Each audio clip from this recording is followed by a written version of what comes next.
Juju was a late add to the injury report on Thursday. Hamstring injury. He plays the first series, immediately comes out. And you could tell by his walk and the way his body language, the way he's walking the sideline, you knew it was over. It was done. He was walking head down, walking the sideline, done. So you got Juju's now down. We're down Rashee Rice. We're down Hollywood Brown. And it's getting to that point now. We're talking about the receiver room again. And obviously, everyone's been talking about the receiver room anyways.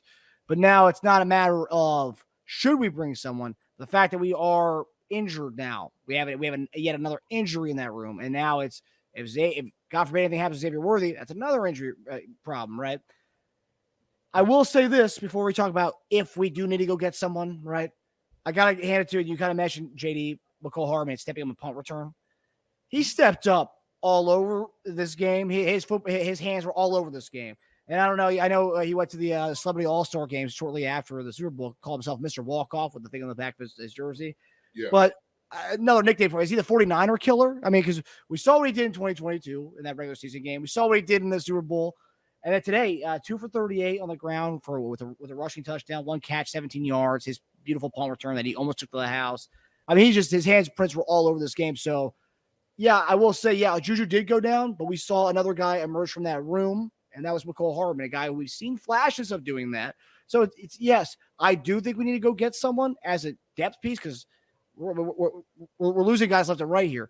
But Hardman shows if you do lean on him and give him some touches, he can do what he did today. And that's not just a 49er thing. We've seen him do it against other teams as well. So I love seeing that when one guy goes down, another one comes up and shows, hey, like, you got me still. You still got Mr. Walk-Off here. And he showed it today that he is an asset if we utilize him. And JD's been begging Nagy and Andy Reid to utilize the other guys in the room since week 1 of the season, including Mecole Hardman. Yeah. And we've known that Mecole Hardman has this ability. When he was here with Tyreek Hill, and they was trying to go, run side by side, who's the fastest one, and challenge each other about being better receivers than what they were, which both won their natural positions. But Mecole has done a good job of making plays. He's a playmaker. That's what you do. He's an athlete. He hits the ball in space, and he's dangerous. And so whether it be punt return, kickoff return, a screen or whatever it may be, he can do those things. He can catch the deep routes. He can do all those different things. And obviously there's been some challenges. People have talked about some of those things. But he gets better with the chances and opportunity that you give him. He's one of those guys. And so sometimes when you decide not to, give some guys some attention, then they wane to the side. That's what happens. And they kind of, sit back and maybe get a little disgusted with what's going on and how they're being utilized. And you can see it in all their game. Well, now throw him into the mix. Different type of guy. I see a different type of energy to him. He's talking smack to the guys on kickoff return. Like now he's more engaged.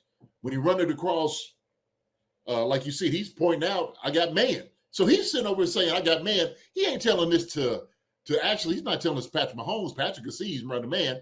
He's telling the guy that got him, you got me. Oh, you got me? Okay, watch what I do to you. And that's what it is. It's a challenge. So, it's a psychological game. But a guy like that who needs stimulation to be good, that's who Mecole Hardman is.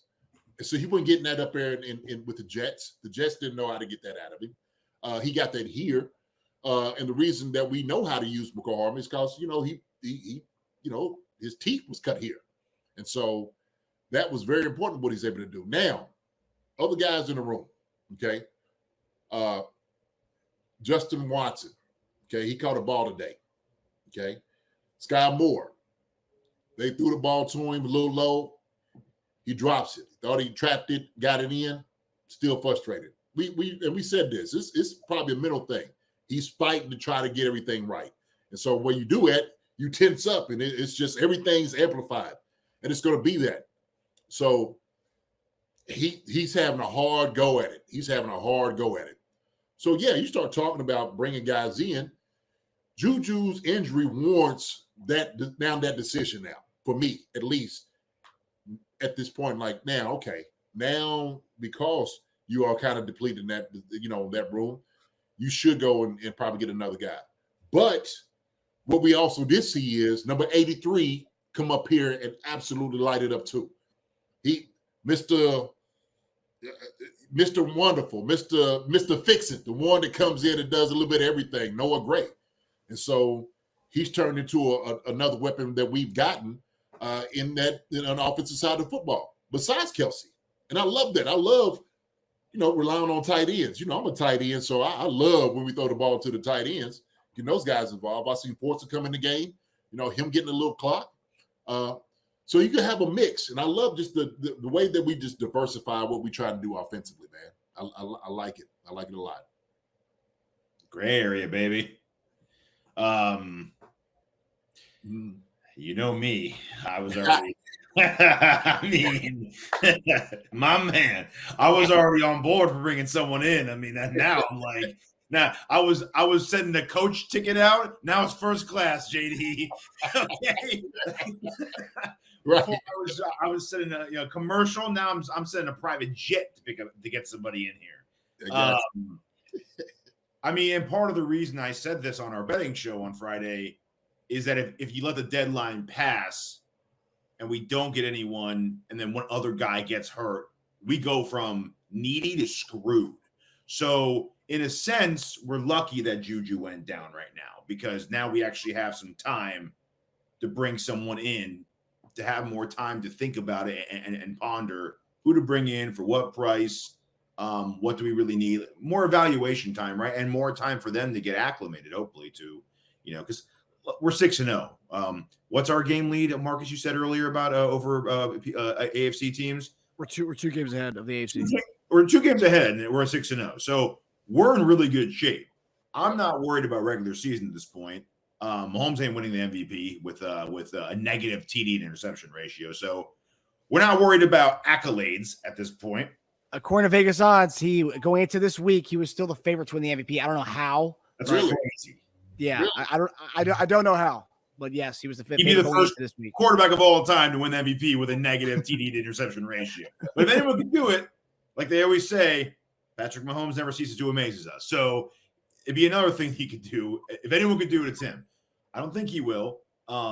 So I'm not worried about stats. I'm not worried about any of those accolades. Like right now, postseason is what I care about. So as long as you get a guy in here who can get acclimated with the offense and get speed, by the time the playoffs roll around, then I'm fine with it, right?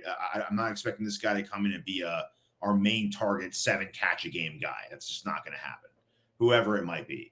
But I do think this allows us opportunity to be like, all right, like now it forces our hand. Like winning ugly games and no one getting injured. Let's say Juju didn't get injured and we keep underperforming at the receiver level, but like we keep winning. It's like, I think we're okay. Well, we can't say that anymore.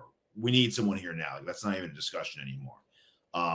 Nice game from Hardman, but 1 catch for 17 yards is not gonna pull me away from thinking we need a receiver. So it's, our leading receiver had 4 catches in this game, or leading pass catcher had 4 catches. We've gone under that twice in the past 4 years. So like it's close to the level, right? And yeah, I think it's no question. We definitely need to bring someone in here. I don't think he needs to be a bona fide, high-paid Devontae Adams type. But I think we need someone in here who can beat man coverage. I know it's not that easy to, you can't just speed dial that around the NFL anymore, but that's what you need. Yeah. There's some guys out there that have an ability that's not going to cost a whole lot of money. Sometimes you might have to give something up in the draft, and, maybe 1-for-1 or something and make a quick deal. I think they could get something like that done for sure.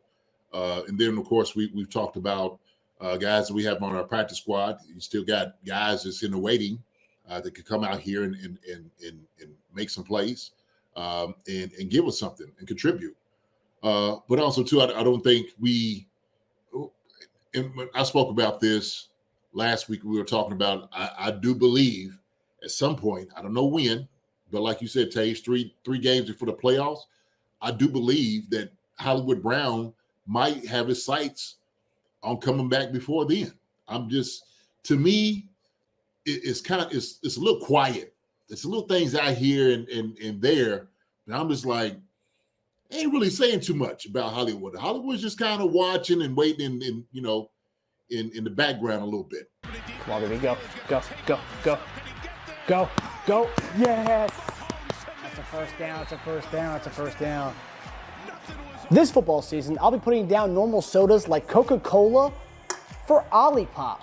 Olipop offers a healthier alternative with its low sugar content and natural ingredients. Olipop is more than just a drink.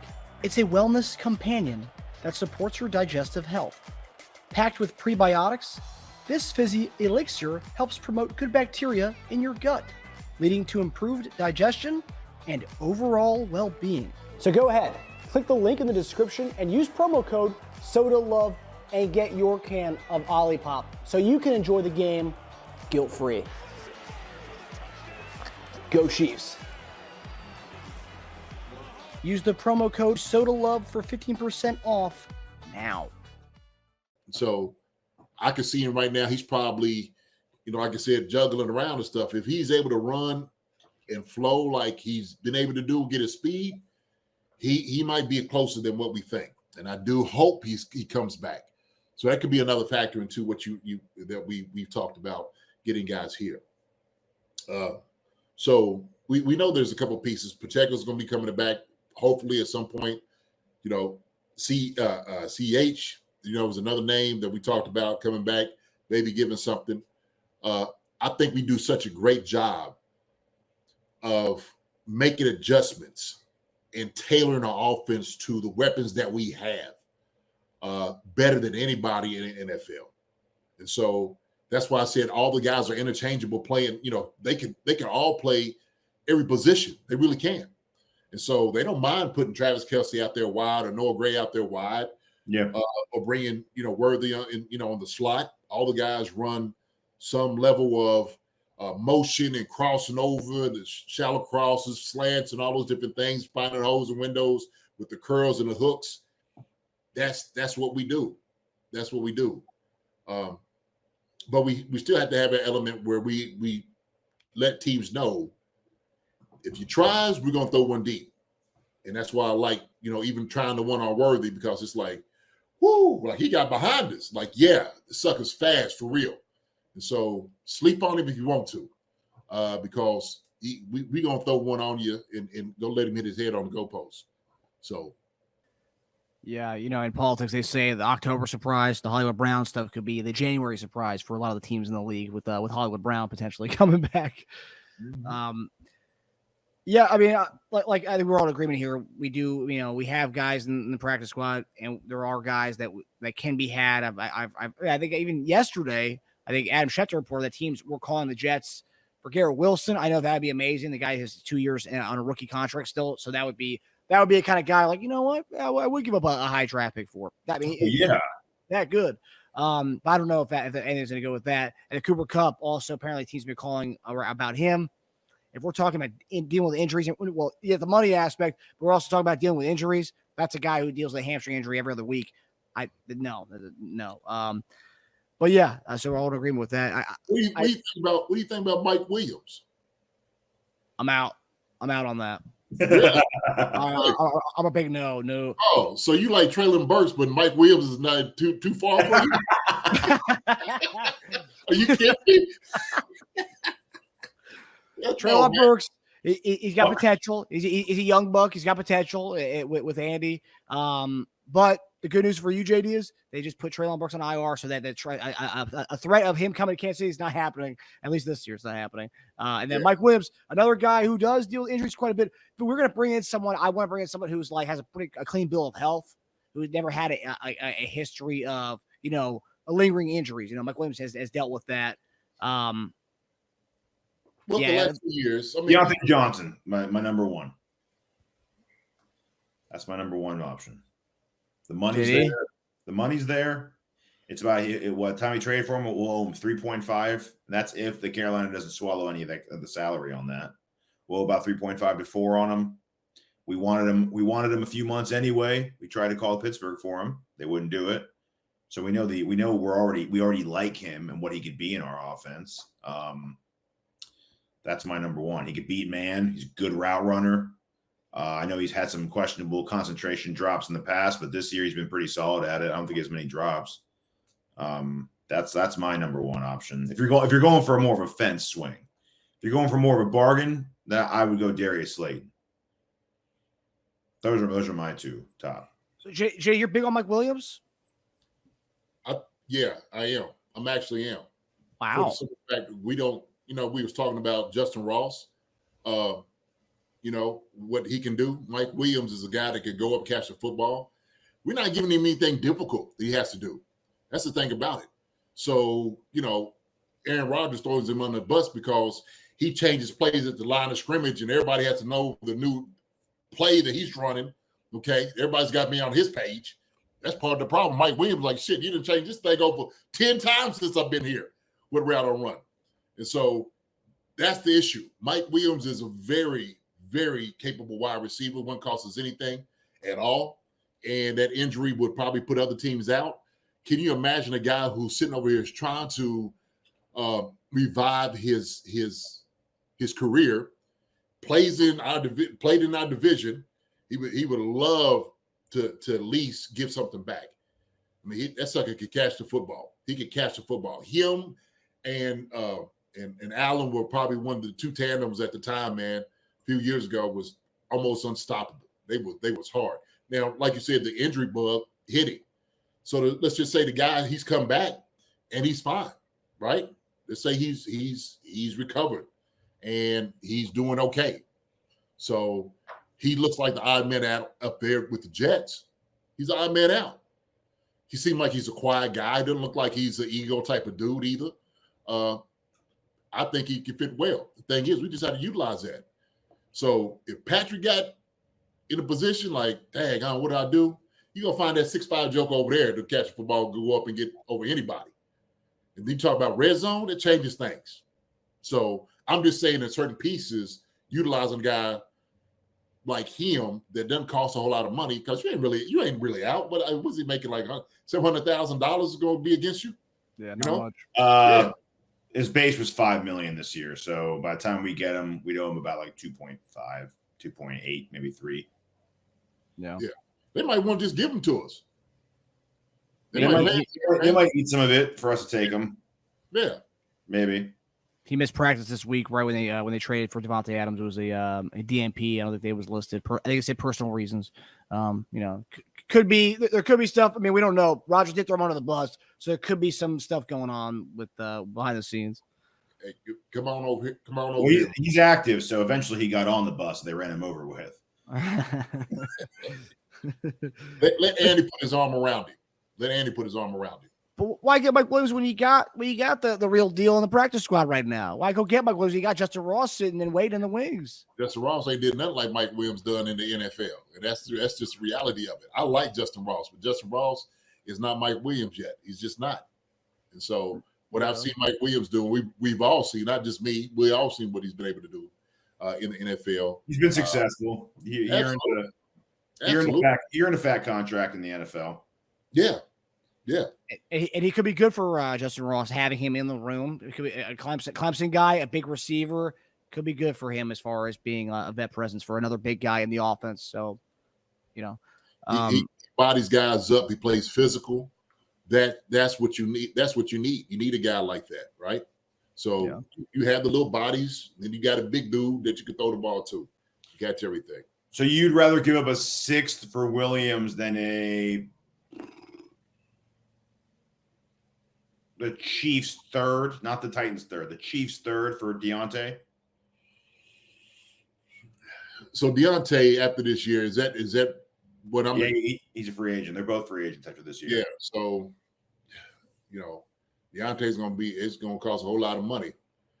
But you're just saying just for this year. I mean, shoot. It doesn't have to be for this year, I guess. I mean, when they were going to trade for him in the offseason, I assume they weren't that wasn't just going to be a 1-year thing for them, or maybe it was. I don't know. Yeah. So, he's going to be asking a big check. That's the question. We know this. So the Chiefs have the capability to sign a guy like him.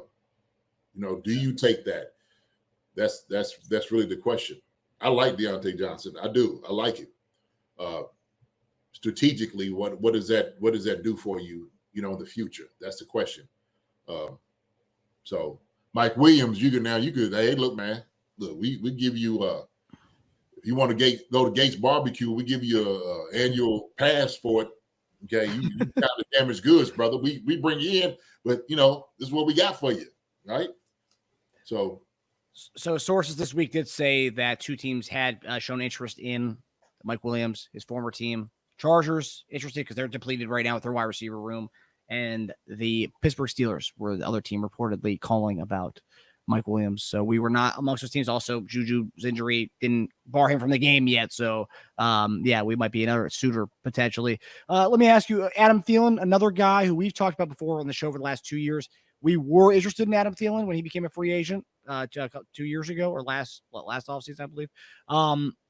Thoughts on Adam Thielen? I know it's an older guy, another guy talking about injuries. And also, too, I also have to, and a lot of Chief fans need to realize that at this point, we are going to be talking about guys who do have, there are some cons to these guys. And yes, some of these guys are older. Some of these guys do have injury problems. I mean, we're not getting an A+. We're not getting a guy who's going to check all the boxes. Some of these guys have injury problems. And yes, Thielen's one of those guys. How do you guys feel about Thielen? As long as we get him his grandkids tickets to the game, he'll be all right. So I'm fine with Thielen for a year. That's a rental. Yeah. He'll ball out for the rest of the year. We're off in the sunset afterwards. Call it a nice career. Yeah. I'm fine with that. Just to fill in, just for depth, to make sure we have one more guy that a team has to keep tabs on.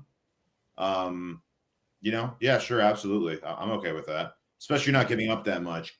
Although, I said late third for Deontay, but I mean, he's not under contract after this year. They're not. I mean, probably they didn't give up a lot to get him. They didn't give a lot to get him, so it's not like they're trying to say we need to recoup what we got type thing. Yeah. If they don't plan on re-signing him, then it's literally they're going to lose him for nothing in a few months. So who knows? Maybe he won't go for a third. Maybe he'll go for a fourth or something. I don't know. Yeah. Who knows? Hi, everybody. Thanks for watching. Subscribe here to get the latest from the show. Also, be sure to check out the best clips from Chief Concerns. And if you prefer to listen to the show, subscribe and follow us on Apple Podcasts, Spotify, and anywhere else you get your podcasts.